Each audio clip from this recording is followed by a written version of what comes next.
Ciao a tutti amici e bentornati sul canale. Quest'oggi voglio parlarvi di una build up che sto seguendo un po' diciamo di nascosto, senza proporre tutorial eccetera.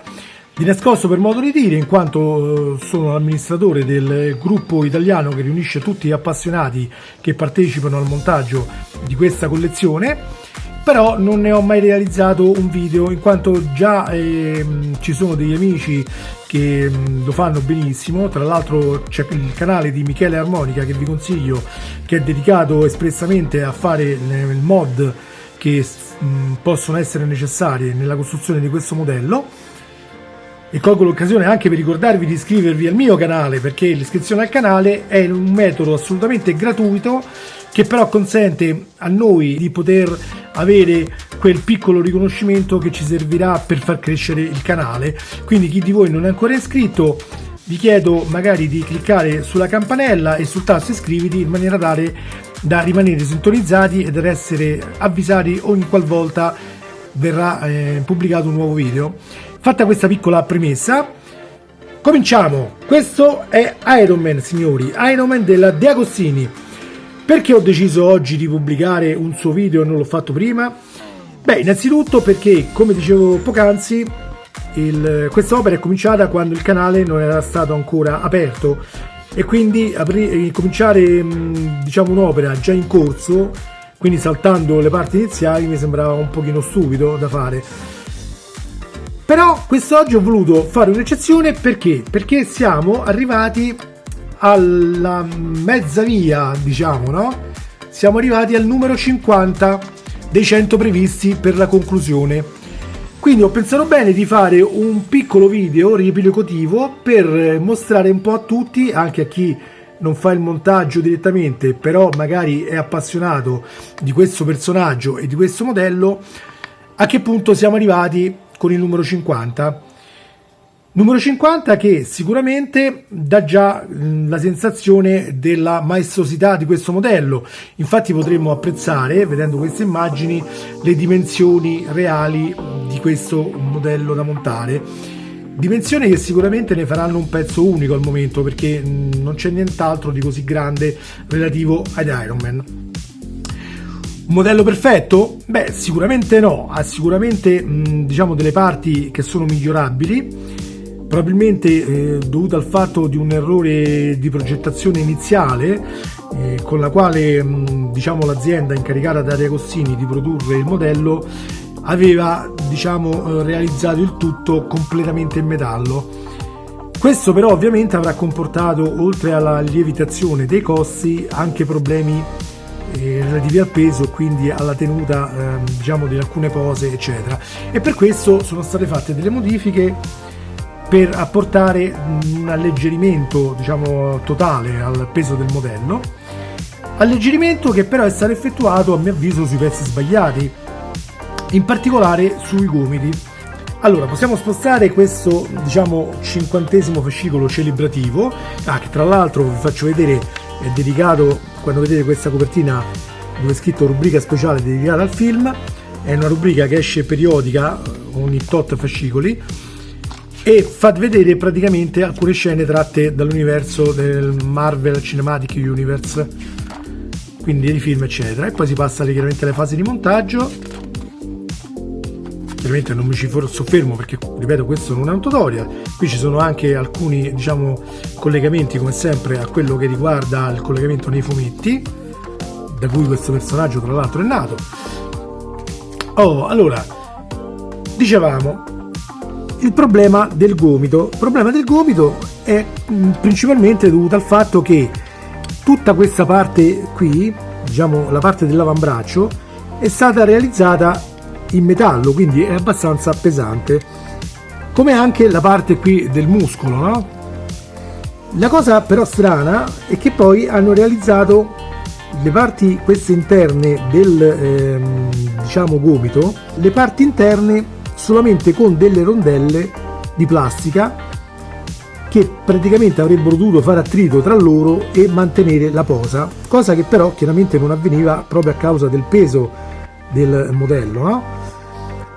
Allora è stato necessario optare per una piccola modifica, ovvero io perlomeno parlo di quella che ho fatto io, che adesso recupererò anche dei pezzi doppi e vi farò vedere un pochino meglio. Oh, eccole qua. Praticamente questo è l'interno di come appare la parte del gomito. Allora, in pratica la prima cosa da fare è stata incollare queste rondelle, queste che vedete qua. Sul fascicolo veniva indicato semplicemente di metterle posizionate così, in posizione, e poi di chiudere la conchiglia, no? Quindi di posizionare i due pezzi insieme e di andarli a chiudere. Questo però chiaramente, lasciando modo a queste due rondelle di girare ed essendo fatte con della plastica molto liscia, non avevano sufficiente attrito e di conseguenza il peso faceva sì che l'avambraccio scendesse verso il basso in questo modo e non manteneva per nulla la posa. Allora la mia modifica, che ho suggerito anche sul gruppo Facebook, di cui poi vi lascerò il link in descrizione per chi non lo conoscesse, è stata quella di creare maggiore attrito sulle rondelle, quindi dando una passata di carta vetrata leggera sulla superficie da entrambi i lati di ogni singola rondella, e poi di incollarle fisicamente con della colla specifica per plastiche difficili al resto del pezzo. Quindi le rondelle le ho incollate qui sul pezzo, diciamo, a conchiglia. Stessa cosa dall'altro lato, con l'aggiunta però in più sopra le rondelle di un cerchietto fatto con nastro carta, detto anche carta gommata, che è quel nastro che normalmente usano in carrozzeria per mascherare le vetture prima della verniciatura, ma lo trovate comunemente anche nei supermercati. Si possono chiaramente utilizzare anche altre soluzioni, quello dipende un po' da voi, dai materiali. La cosa importante che dovete tenere a mente è quella comunque di ottenere una superficie diciamo ruvida, in maniera tale che possa in qualche modo aumentare l'attrito. Questi sono i pezzi forniti sempre per la chiusura del gomito, sono i vari leveraggi. Come potete vedere anche qui all'interno della zona dove diciamo andranno a risiedere le rondelle che abbiamo incollato qua, ho inserito, dopo aver chiaramente diciamo passato della carta vetrata internamente al pezzo, ho inserito anche qui un dischetto di carta gommata. In questo modo, quando il pezzo aderirà alla controparte, avrà sufficiente resistenza per poter tenere la posizione, perché scorrerà con più difficoltà. Qualcuno ha optato anche per altre soluzioni, come ad esempio inserire semplicemente una guarnizione tipo quelle da idraulico qui sopra, oppure guarnizioni in gomma. Voglio dire, ognuno ha usato delle soluzioni proprie, però è stata una modifica comunque necessaria, un intervento necessario per fare in modo che questo modello possa mantenere la posa dei gomiti, cosa che invece non è stata necessaria per quanto riguarda il ginocchio, il quale è stato dotato di una diciamo superficie con delle rondelle dentate di metallo che sicuramente hanno reso molto più rigida l'articolazione. Ecco, qui possiamo provare un attimo a far vedere. Vedete? Si sentono i scatti perché è proprio stato studiato in maniera tale da avere questa dentatura interna che sicuramente diciamo aiuta nel movimento. Parlando a livello estetico, questo modello sicuramente a mio parere è bellissimo, diciamo curato nei dettagli. Forse si poteva fare qualcosa anche di più, magari inserendo delle illuminazioni dentro supplementari, cosa che non è stata fatta, ma volendo chi ha voglia può sempre modificarselo da solo. Come vedete ha tutti i vari alettoni perfettamente ispezionabili, come potete vedere. Quindi l'armatura richiama in tutto e per tutto quello che abbiamo visto nel film. Vi ricordo che qui vedete degli assemblaggi ancora parziali perché siamo al 50% del montaggio, è già diciamo un avanzato stato di montaggio, quindi non è poco. Ecco, già solo l'imponenza della gamba, adesso cerco di farvela vedere, insomma è qualcosa già di spettacolare. Pensate a quando il modello sarà completo. Sicuramente farò un video quando ciò avverrà e mostrerò anche il risultato finale quindi di questa build.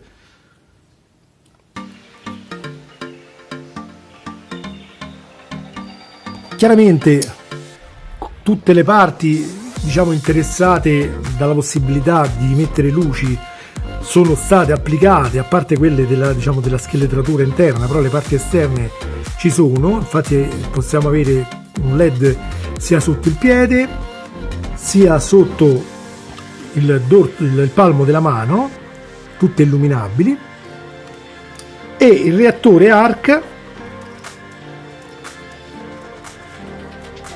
e chiaramente il casco.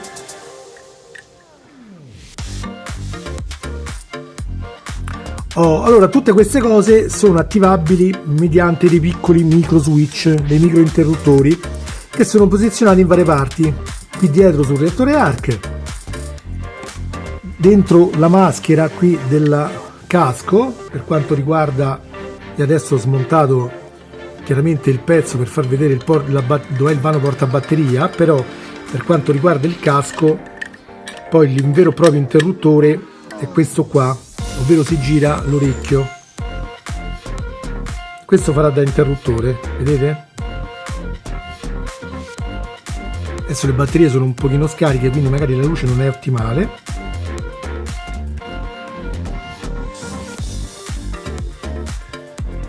Qui sotto il piede, ecco, l'interruttore è qua.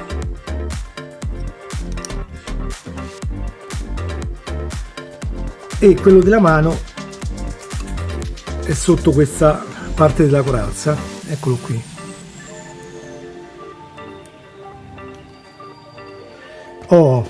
Una cosa che mi piace farvi vedere è che molti chiaramente hanno pensato che sarebbe stato bello e utile poter accendere tutto con un unico comando, e quindi hanno passato magari molti fili all'interno dell'armatura, cosa però decisamente rischiosa, perché in realtà non sappiamo, una volta conclusa diciamo il montaggio completo di tutte le varie parti dell'armatura, quanto spazio possiamo avere internamente sia per il passaggio dei fili e sia per eventuali fonti di energia come batterie eccetera, che magari costringerebbero a fare un'alimentazione esterna e quindi magari far uscire comunque un connettore esterno all'armatura da collegare con un filo a una basetta eccetera.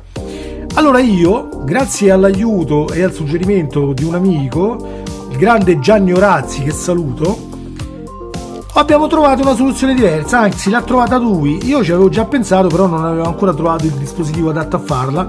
Lui invece ha trovato il dispositivo, me l'ha suggerito, mi ha suggerito anche il modo di come modificarlo per ottenere il risultato di cui avevamo bisogno noi. E il risultato praticamente è questo, ovvero telecomando, ricevitore a infrarossi posizionato sia nel casco e sia nel reattore ARC, perché secondo me sono gli unici che vanno accesi in contemporanea, in quanto quando l'armatura di Iron Man parte si accendono occhi e reattore ARC.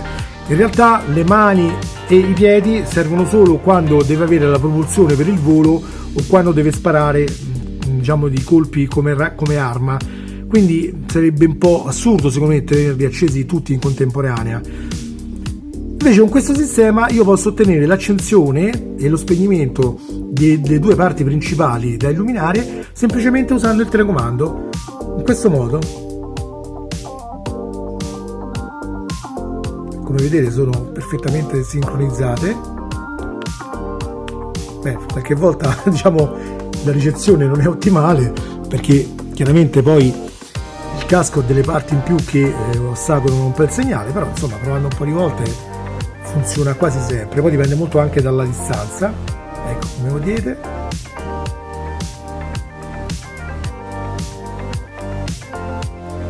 Adesso sicuramente molti di voi mi chiederanno come hai fatto, come si fa.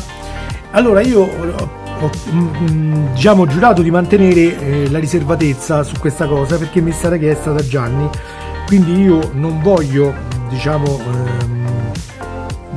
evitare diciamo di onorare il patto fatto con lui, di conseguenza non svelerò come è stato fatto nello specifico. Posso solo dirvi che abbiamo adattato un ricevitore a infrarossi dotato di telecomando che erano già diciamo inseriti in un prodotto in vendita di serie, su un prodotto che non aveva nulla a che fare con il modellismo. Quindi io vi posso solo suggerire di guardarvi intorno, magari quando state nei supermercati nei ferramenta o nei grossi supermercati eccetera, e trovare prodotti diciamo a basso costo dotati di telecomando che serve per fare le funzioni on off di qualche prodotto. Lì in quel caso basta smontare il piccolo circuito interno, chiaramente dovete trovare prodotti che abbiano un circuito sufficientemente piccolo da essere integrato nel casco e nel reattore, non tanto nel casco che ha più spazio ma nel reattore, perché vi assicuro che inserirlo qua dentro è una vera tragedia, richiede molta pazienza, però alla fine il risultato che si ottiene è molto bello e soprattutto molto utile, ed evita di passare tutta quella miriade di cavi interni all'armatura che potrebbero anche diciamo inficiare sopra il lato estetico, magari, no? Se non si nascondono magari molto bene, e comunque comportano un lavoro maggiore. Detto questo, quindi o convincete Gianni Orazzi a dirvi come ha fatto oppure dovrete diciamo ingegnarvi voi. Ripeto, serve un ricevitore a infrarossi, quindi con il proprio telecomando, e collegarlo chiaramente direttamente ai LED già forniti di serie dall'armatura, quindi dalla De Agostini. Il collegamento chiaramente è molto facile, non servono cose particolari. Questo che ho usato io richiedeva una modifica sul circuito, ma semplicemente perché aveva un funzionamento a luce diciamo alternata, che si accendeva e si spegneva, quindi a noi ci serviva una luce fissa, quindi andava fatto due ponticelli diciamo particolari. Ma ripeto, se ne trovate uno che fa semplicemente on off, vi risparmiate lavoro e fatica, quindi è molto più semplice. Bene, detto questo, possiamo passare a una valutazione di massima dell'armatura. Vale la pena fare questa build, questa collezione di Iron Man? Allora, vediamo. Il problema del gomito già ve l'ho spiegato che c'era. Altro problemino che abbiamo visto è questo, diciamo, sopra il ginocchio, ma non tanto nello snodo nel ginocchio quanto al sistema di ancoraggio dello stesso, che qui in questo punto, non so se si vede bene, qua, questo pernetto qua, praticamente si regge tutto quanto con una vite qua e questo piccolo perno che però flette un po' quando facciamo questo movimento, non so se si riesce a vedere bene, e questa flessione può diventare diciamo pericolosa a lungo andare, perché magari potrebbe anche cedere sotto lo sforzo, no? Quindi alcuni, come ad esempio il sopracitato Michele, ha realizzato una piccola modifica a basso costo da inserire qua, fatta con un tappo di plastica, usato quello per le bottiglie del vino in genere, con cui diciamo tenere un pochino più ferma la cosa. Io personalmente stavo pensando di fare un supporto magari stampato in 3D, appena avrò la possibilità di stampare in 3D, e di metterlo praticamente in maniera che riesca a incamiciare bene sia questo pezzo e sia tutti questi diciamo perni rialzati, in maniera tale da non farne oscillare nessuno.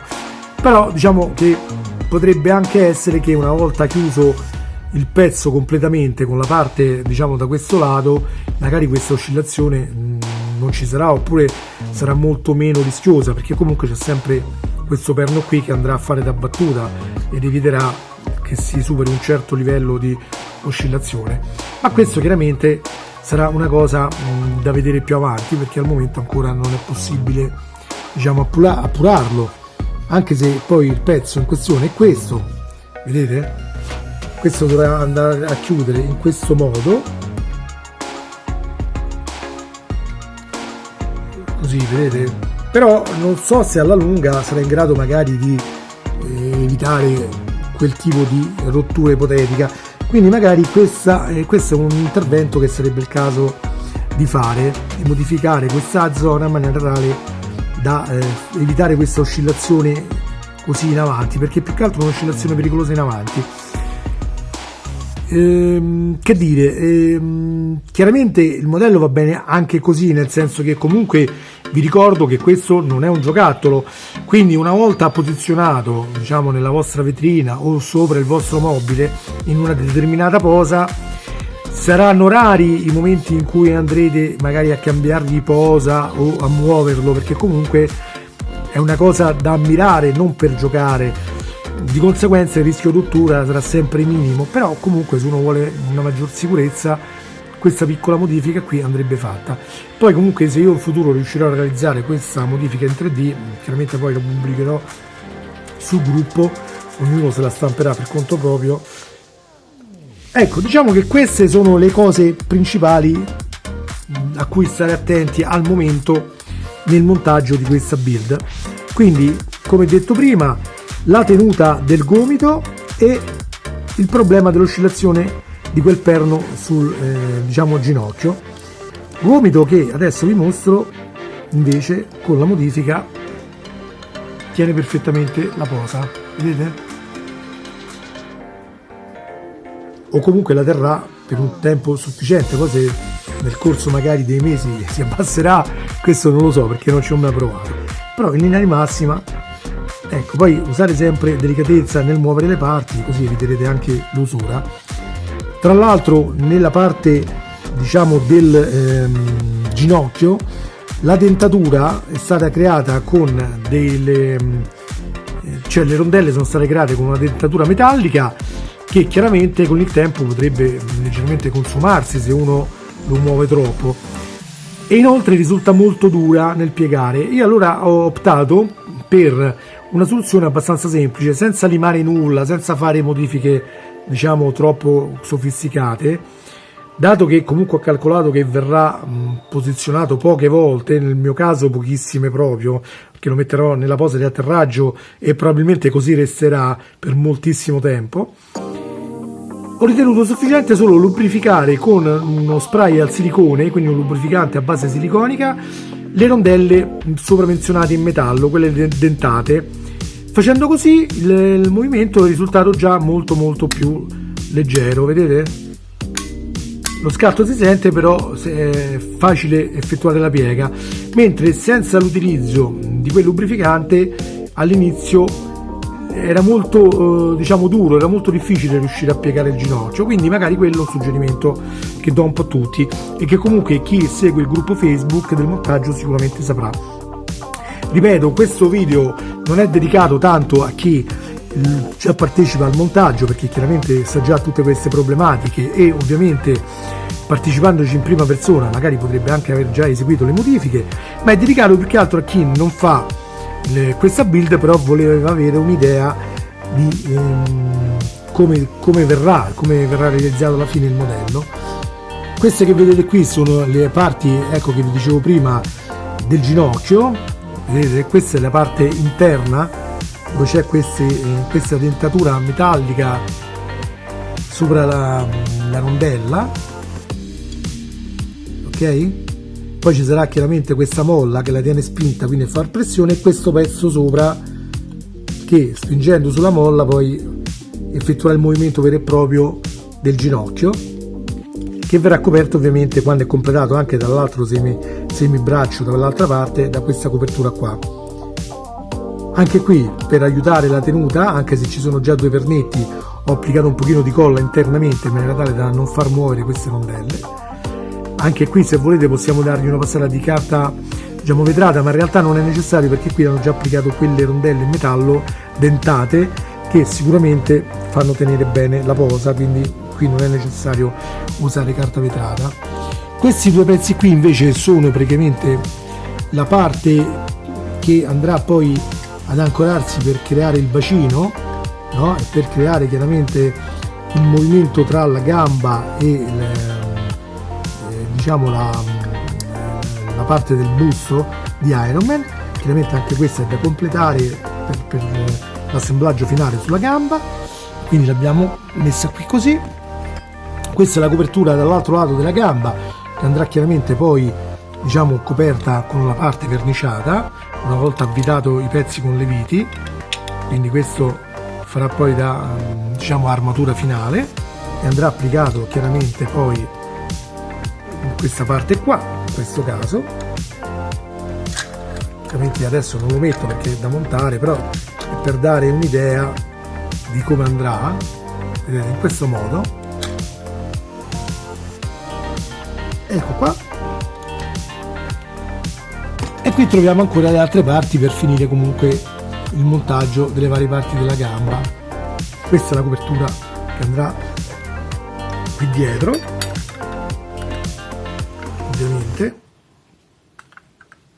anche questa sarà completata nelle fasi successive di montaggio, e questo è tutto in pratica. Quest'altra è una borchia sempre per le coperture.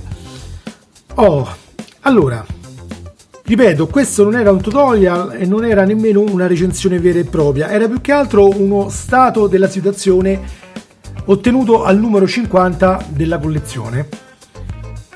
Quindi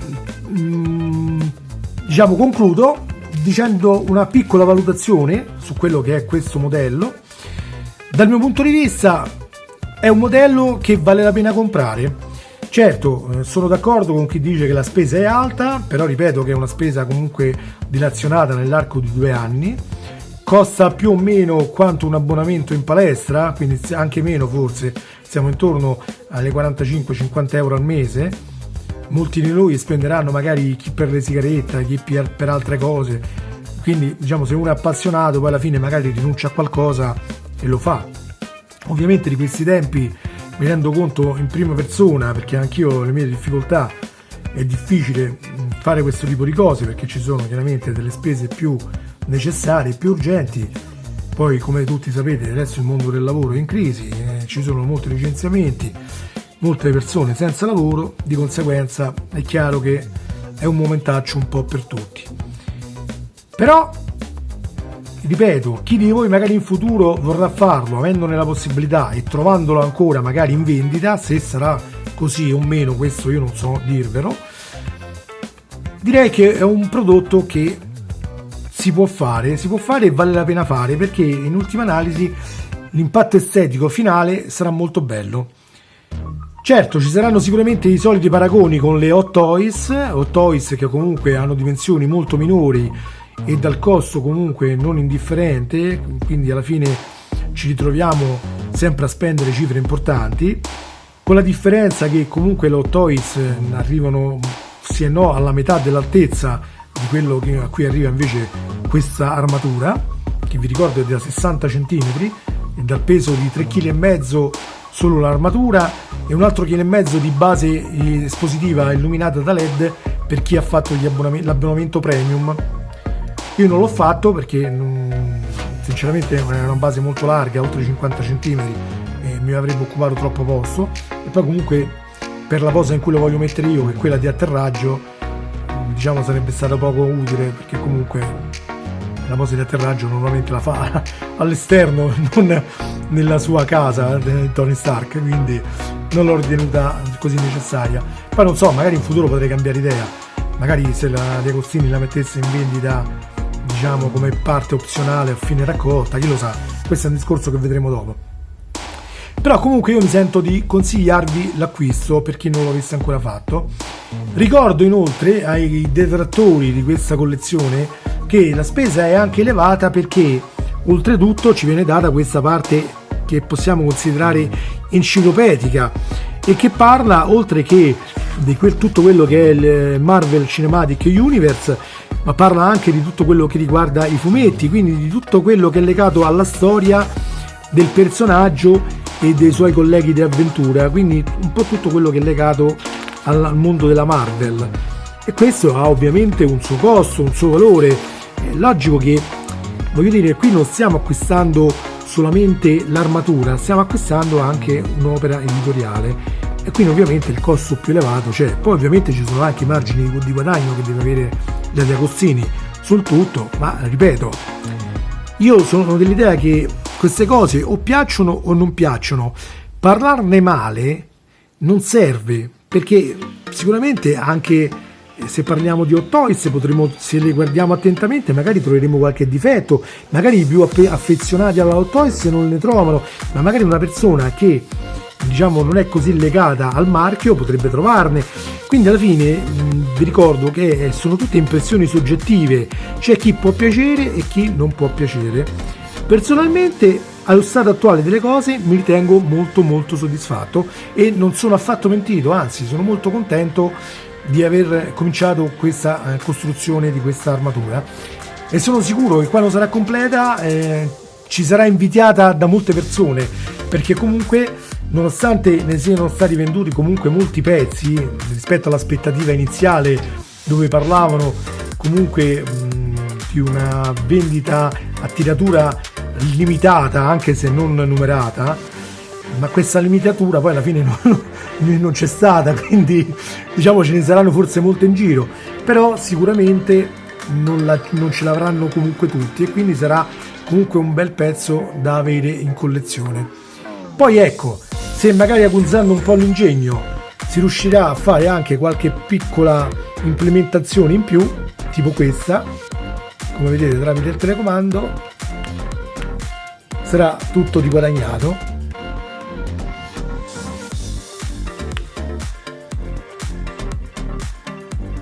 Ecco, chiaramente il telecomando, se non è ben orientato, delle volte non prende, ma ripeto, io ho usato una componentistica veramente a basso costo per realizzarla. Magari con delle componenti un pochino più sofisticate si potrebbe ottenere un risultato magari più decente.